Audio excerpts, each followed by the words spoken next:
Hey, English 100. Welcome to week number 7. So, this week is a transitional week for us.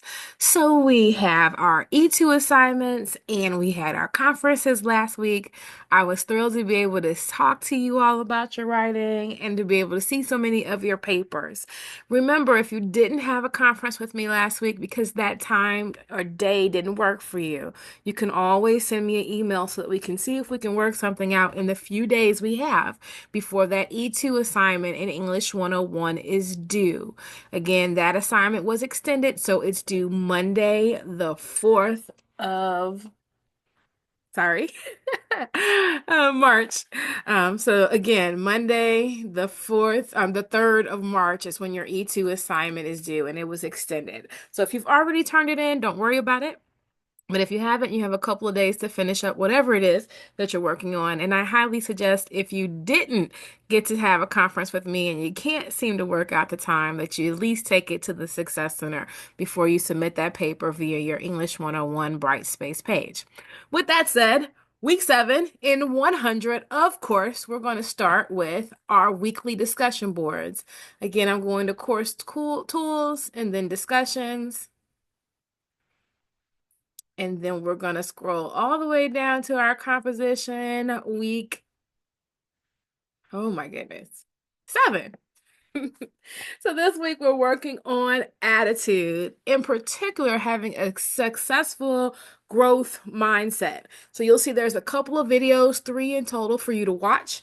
After you watch those videos, in the message box, I'm asking you to apply what you've learned from the video to yourself.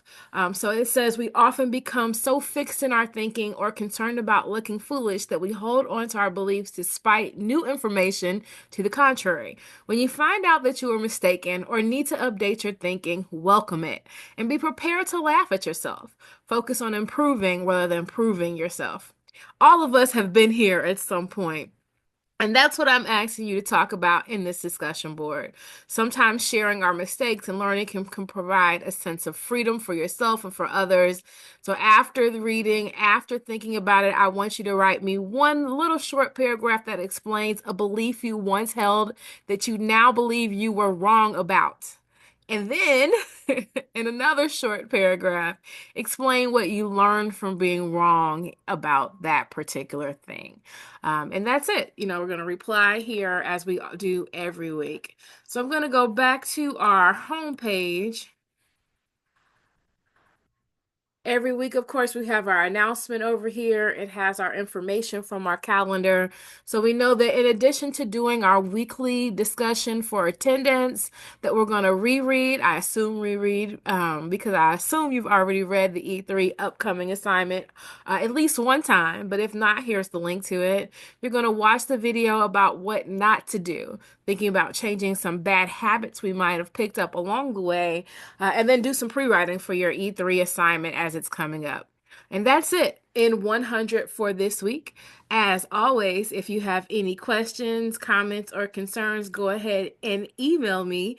And then next week, we'll sign up for conferences one more time for our E3 papers. Have a great week.